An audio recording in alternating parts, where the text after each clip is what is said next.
From the Scripps Studios, this is 10 News. I'm Derek Stahl. Governor Gavin Newsom just announced that businesses across the state will need to redraw their floor plans and potentially add health checks and other measures before they're allowed to reopen. The governor just outlined his framework for easing public health orders this afternoon and reopening the economy.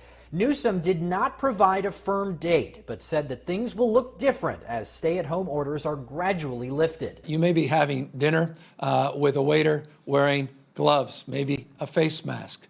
Dinner where the menu is disposable, where the tables, half of the tables in that restaurant no longer appear, where your temperature is checked before you walk in. The governor says California will look at 6 factors in its restart strategy. He says the state needs to improve its ability to track, trace, and isolate future pockets of outbreaks, protect the most vulnerable citizens, provide equipment and staffing for potential hospital surges, engage biotech companies and academia to advance treatments and vaccines, issue new policies to businesses to maintain social distancing while operating, and lastly, he says the state will need to maintain its ability to reinstate stay-at-home orders if necessary. Now, before the public health orders are eased, Governor Newsom says he wants to see ICU cases and hospitalizations flatten and begin to decline for a few weeks.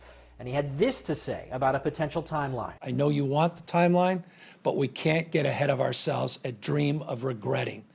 Let's not make the mistake of pulling the plug too early, as much as we all want to.